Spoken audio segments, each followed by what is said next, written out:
तर मित्रांनो, कालच्या एपिसोडमध्ये मी तुम्हाला सांगितलंच की महाराजांचा जन्म कितव्या साली झाला आणि त्यानंतर त्यांनी काय केले. तर आज आपण पुढील माहिती बघूया. तर जिजामाता व शिवाजी महाराज यांनी पुण्यात लाल महाल येथे राहण्याचे ठरवले. ते तेथे राहायला लागले.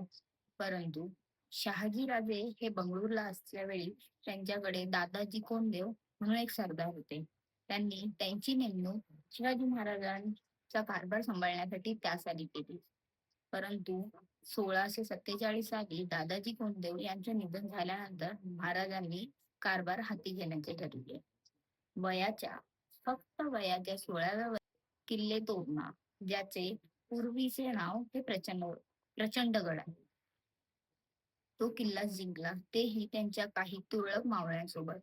प्रचंडगड जिंकल्यानंतर त्यांनी त्याचे नाव तोरणा ठेवले, कारण त्यावेळी पहिल्यांदाच त्यांनी स्वराज्याचे तोरण बांधले होते.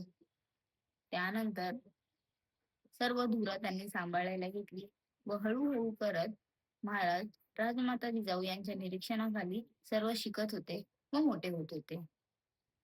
त्यांनी त्यांच्याच नजरेखाली सर्व तलवारीचे प्रशिक्षण म्हणा, डावपेच कसे करायचे, गणित कावा, सर्व गोष्टी राजमाता जिजाऊ यांनी त्यांच्या वडिलांकडून शिकल्या होत्या. त्याच त्यांनी महाराजांनाही शिकवले व सर्व गोष्टी कशा काही करायच्या याची सर्व माहिती त्यांना दिली. व तिथून पुढे महाराज कारभार सांभाळायला त्यांनी हातात घेतला. तोरणा जिंकल्यानंतर महाराजांनी हळूहळू किल्ले ताब्यात घ्यायला सुरुवात केली.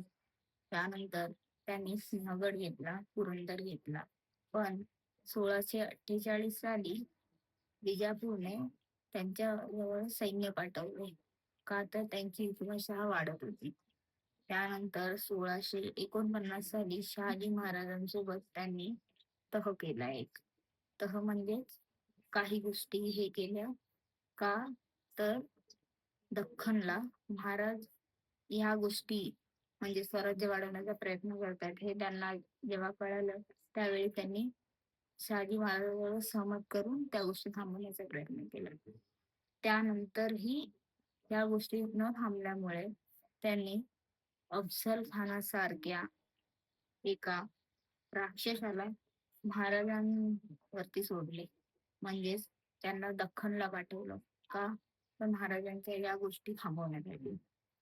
परंतु त्यातूनही महाराज कसे सुटले हे तुम्हाला सर्वांना माहितीच आहे. हे मला वेगळं सांगायची गरज नाही, पण जर वाटलं तर तेही मी नक्की सांगेन. व त्यानंतर 1656 मध्ये महाराजांनी जावळीचे किल्ले घेतले. अशा प्रकारे आता आपण इथेच थांबतोय.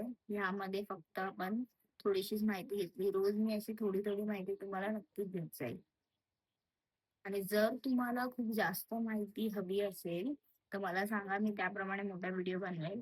पण अधिक माहिती तुम्हाला श्रीमंत योगी हे पुस्तक माहिती असेल, या पुस्तकामध्ये सर्व माहिती तुम्हाला भेटेल. 1600 पानाचं ते पुस्तक आहे. मी 7वी 8वीलाही वाचलं होतं, त्यानंतर 10वी नंतरही वाचलं होतं. त्या सर्व माहिती आपल्याला भेटते. मग तेही तुम्ही वाचू शकता जर तुम्हाला पूर्ण तंतोतंत माहिती हवी असेल तर. चला भेटूया नंतर. इतकंच मी तुमची रजा घेते.